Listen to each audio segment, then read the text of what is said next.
The World Unfiltered.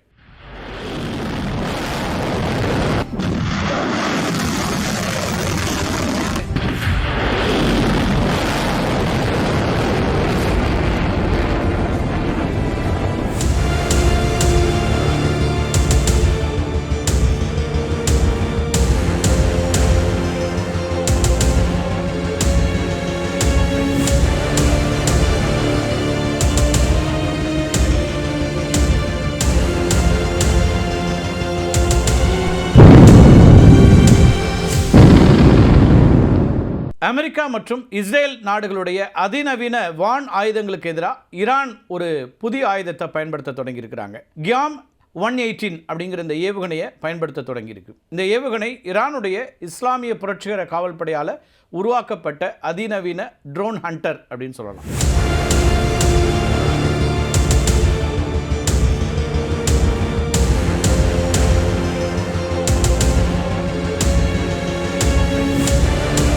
இந்த மிசைல்ஸை Iran, America மற்றும் இஸ்ரேலிய ட்ரோன்களுக்கு எதிராக பயன்படுத்தி பெரும் தாக்கத்தை ஏற்படுத்திட்டு இருக்கு. உலகின் மிகவும் சக்தி வாய்ந்த, அது மட்டும் இல்லாமல் விலை உயர்ந்த ட்ரோன்கள் ஒன்றான அமெரிக்காவுடைய MQ-9 ரீப்பர், இது ஈரானுடைய வான்வெளியில் கியாம் 118 மூலமாக சுட்டு வீழ்த்தப்பட்டதாக பாதுகாப்பு ஆய்வாளர்கள் தெரிவிக்கிறாங்க. இந்த ப்ராஜெக்ட் ரீப்பர் அப்படின்னு பெயரிடப்பட்டு கியாம் 118 மூலமாக MQ-9 ரீப்பர்களை ஈரான் தாக்கி அழித்து வருகிறது.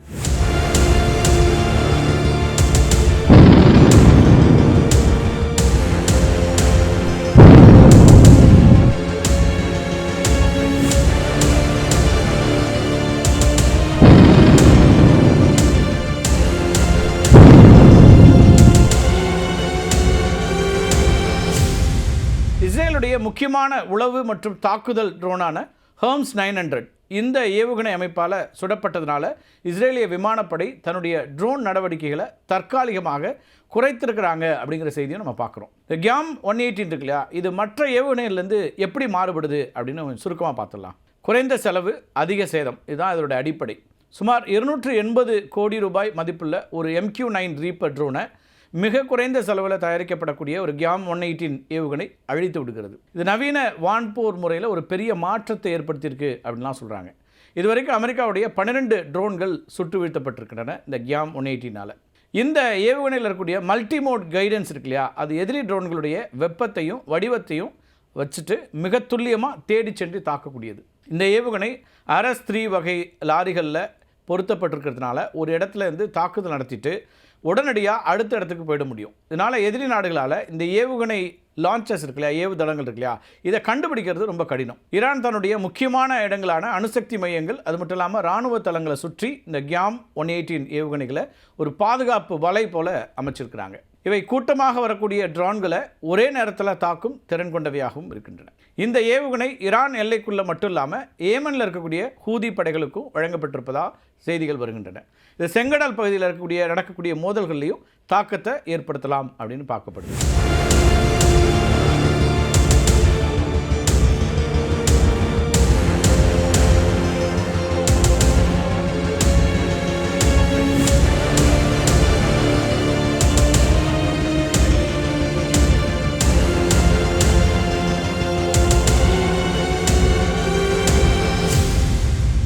ஈரான் திடீர்னு களமிறக்கக்கூடிய அதிநவீன ஏவுகணைகள் பெரும் அச்சத்தை ஏற்படுத்துவதாக இருக்குது அப்படின்னு தான் அமெரிக்கா தரப்பில் இருந்தும் ஒரு சிலர் பார்க்குறாங்க. ஆய்வாளர்களுடைய கருத்தாகவும் இருக்கிறது. இது ஓரளவுக்கு ஒப்புக்கொள்ள வேண்டும் அப்படின்னு அவங்க சொல்கிறாங்க. இப்படி தான் கடந்த 20ஆம் தேதி இந்திய பெருங்கடலில் இருக்கக்கூடிய அமெரிக்க பிரிட்டிஷ் கூட்டு படைத்தளமான டியாகோ கார்சியாவை நோக்கி ஈரான் ஏவுகணைகளை ஏவியது.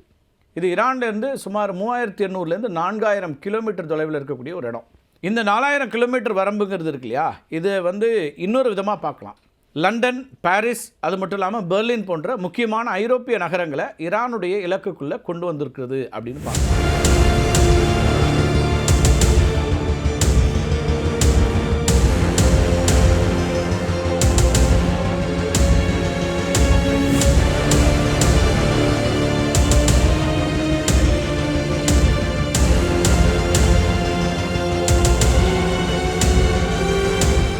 டியாகோ கார்சியாவை தாக்கியதாக சொல்லப்படக்கூடிய தகவலை ஈரான் தொடர்ந்து மறுத்துட்டு இருக்காங்க.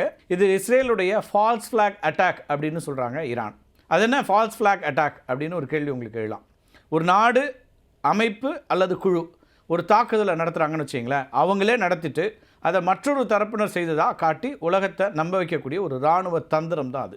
இதனோட முக்கியமான நோக்கங்கிறது எதிரி தரப்பின் மேலே பழியை போட்டுட்டு அவங்க மேலே போர் தொடுக்கிறதுக்கு அல்லது அவங்க மேலே சர்வதேச தடைகளை விதிக்கிறதுக்கு ஒரு காரணத்தை உருவாக்கக்கூடிய ஒரு தந்திரம், ஒரு ராஜதந்திரம் அப்படிங்கிற மாதிரியான ஒரு தந்திரம் இது. இதுக்கு மிகச்சிறந்த உதாரணம் 1939 நடைபெற்ற கிளீவிட்ஸ் சம்பவத்தை சொல்லலாம். 2ஆம் உலகப் போரை தொடங்குவதா நாஜி ஜெர்மனி தன்னுடைய சொந்த வானு நிலையத்தை தாக்கிட்டு அது போலந்து இராணுவம் செஞ்ச வேலை அப்படின்னு அப்போ காமிச்சாங்க. அதுதான் போர் தொடங்கிறதுக்கு காரணமாக அமைஞ்ச ஒரு இன்சிடெண்ட், ஒரு அட்டாக். சரி, ஈரான் தற்போது பயன்படுத்தக்கூடிய ஏவுகணைகளுடைய வரம்பு என்ன அப்படின்னு ஒரு கேள்வி இருக்கலாம். இந்த வரம்பை பொறுத்த வரைக்கும் இஸ்ரேலையும் அமெரிக்காவையும் தாக்கும் வல்லமை கொண்டவைகளாக இவை இருக்கின்றனவா அப்படிங்கிற கேள்வியும் நமக்கு எழலாம். அதை பற்றி நம்ம பார்க்கலாம்.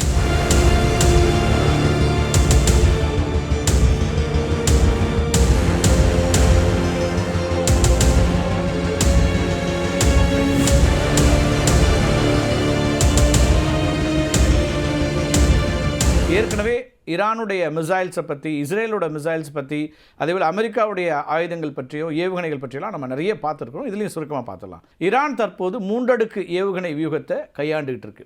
குறைந்த விலை ட்ரோன்கள் மூலமாக வான் பாதுகாப்பை திசை திருப்புவது, அதிவேக ஏவுகணைகள் மூலமாக இலக்குகளை தாக்குறது, மிக நீண்ட தூர ஏவுகணைகள் மூலமாக மிரட்டல் கொடுக்கறது. இதுதான் அவங்களுடைய ஸ்ட்ராட்டஜி.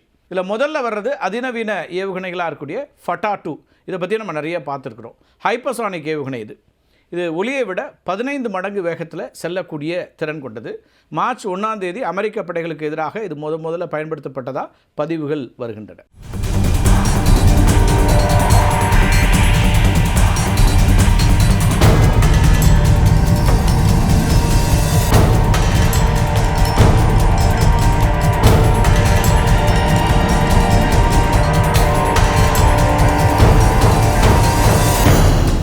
இதனுடைய அதீதமான வேகம், அது மட்டும் இல்லாமல் திசை மாறக்கூடிய திறன், இது காரணமாக ஏஜிஸ், பேட்ரியாட் போன்ற நவீனமான வான் பாதுகாப்பு அமைப்புகளால் கூட தடுக்கிறது கடினமாக இருக்குது அப்படின்னு பார்க்குறாங்க. இந்த ஃபட்டா 2 ஏவுகணைங்கிறது 1400 1500 கிலோமீட்டர் வரைக்கும் பாய்ந்து சென்று தாக்கக்கூடிய திறன் கொண்ட ஏவுகணை.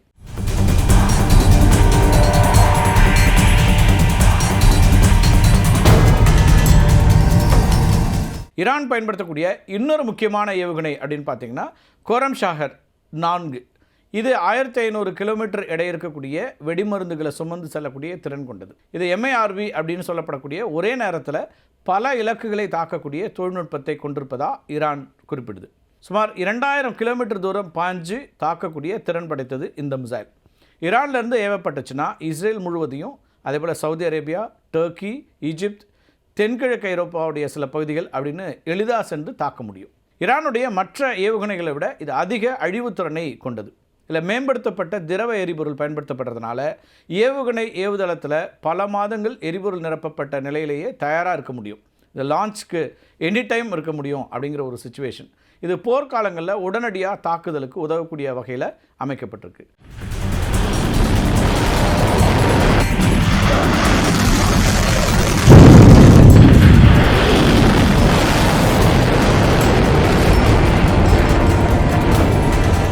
தற்போதைய போரில் இஸ்ரேலுடைய மிகப்பெரிய இராணுவ தளங்கள், அது மட்டும் இல்லாமல் வான் பாதுகாப்பு அரண்களை தகர்க்கிறதுக்கு ஈரான் இந்த கோரம்ஷாகர் 4 அப்படிங்கிற ஏவுகணைகளை தான் அதிகமாக பயன்படுத்துகிறாங்க. இந்த கோரம்ஷாகர் ஏவுகணைகளுடைய வரம்பை 2000 கிலோமீட்டர் அப்படின்னு ஈரான் அதிகாரப்பூர்வமாக அறிவித்தாலும் வெடிபொருள் எடையை குறைப்பதன் மூலமாக இதனுடைய தூரத்தை 3000 கிலோமீட்டர் வரைக்கும் அதிகரிக்க முடியும் அப்படின்னு இராணுவ ஆய்வாளர்கள் கருதுகிறாங்க.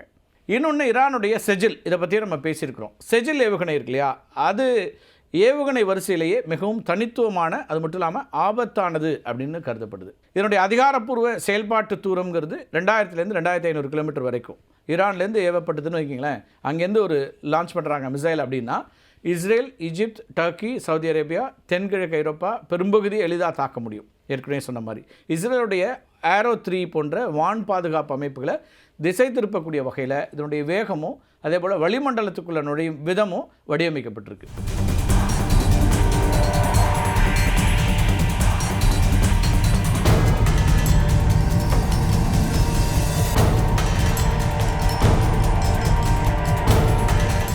இப்போ சமீபத்திய ஆப்ரேஷன் ட்ரூ ப்ராமிஸ் 4ல் இஸ்ரேலிய வான்படை தளங்கள் மீது நடத்தப்பட்ட தாக்குதல்களில் இந்த செஜில் ஏவுகணைகளுடைய பங்குங்கிறது ரொம்ப முக்கியமாக இருந்திருக்கு.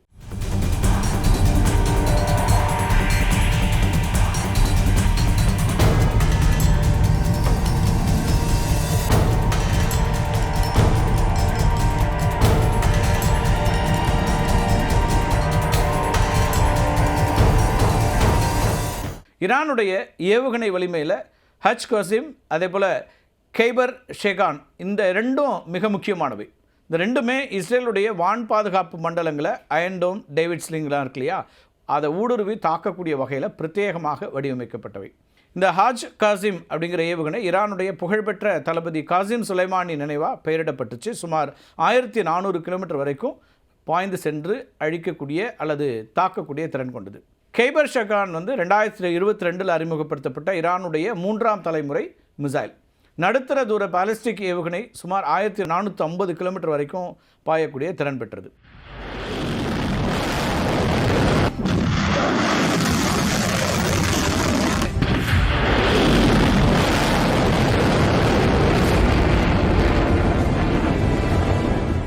இதை தவிர ஈரான் குறைந்த தூர பாலிஸ்டிக் ஏவுகணைகளையும் உருவாக்கி வச்சிருக்கிறாங்க. குறைந்த தூர பாலிஸ்டிக் ஏவுகணை அப்படின்னா ஒரு 800 கிலோமீட்டர் வரைக்கும் சென்று தாக்கக்கூடிய வகையில் உருவாக்கப்பட்டவை. இந்த ஏவுகணைகள் இஸ்ரேலை நேரடியாக தாக்குறது கடினம். ஏன்னா ஈரானுக்கும் இஸ்ரேலுக்கும் இருக்கக்கூடிய குறைந்தபட்ச தூரம் 900 கிலோமீட்டர். நான் இப்போ உங்களுக்கு தெரியும், ஈரானுடைய நிலப்பரப்பை பற்றி நம்ம ஏற்கனவே பேசியிருக்கிறோம். அதுதான் அதனுடைய பலமும் கூட. ஆனாலும் சிரியா மற்றும் லெபனானில் இருக்கக்கூடிய ஈரானோட ஆதரவு பெற்ற குழுக்கள் இருக்காங்க இல்லையா, அந்த குழுக்களுக்கு இவற்றை விநியோகித்து இஸ்ரேல் மீது தாக்குதலை நடத்துது ஈரான். இதுதான் ஈரானோட ஸ்ட்ராட்டஜி. இப்போ ஈரானுடைய தலைநகர்லேருந்து டெல் அவீவை அட்டாக் பண்ணுறதுக்கான தூரம் ரொம்ப அதிகம். அதனால தான் அவங்க அவங்களுடைய ஆதரவு பெற்ற குழுக்கள் மூலமாக பக்கத்துலேருந்து பார்டர் பக்கத்துலேருந்து அட்டாக் பண்ணுறாங்க. தற்போதைய நிலவரப்படி ஈரான் அதிகாரப்பூர்வமாக அமெரிக்க நிலப்பரப்பை நேரடியாக தாக்கும் திறன் கொண்ட கண்டம் விட்டு கண்டம் பாயக்கூடிய ஏவுகணைகளை இன்னும் காட்சிப்படுத்தலை. அமெரிக்காவை தாக்கிறதுக்கு ஒரு ஏவுகணைக்கு குறைந்தபட்சம் 10,000 கிலோமீட்டர் தூரம் பாயக்கூடிய திறன் இருக்கணும். ஆனால் ஈரானுடைய தற்போதைய ஏவுகணைகள் அவ்வளவு தூரம் போக முடியாது.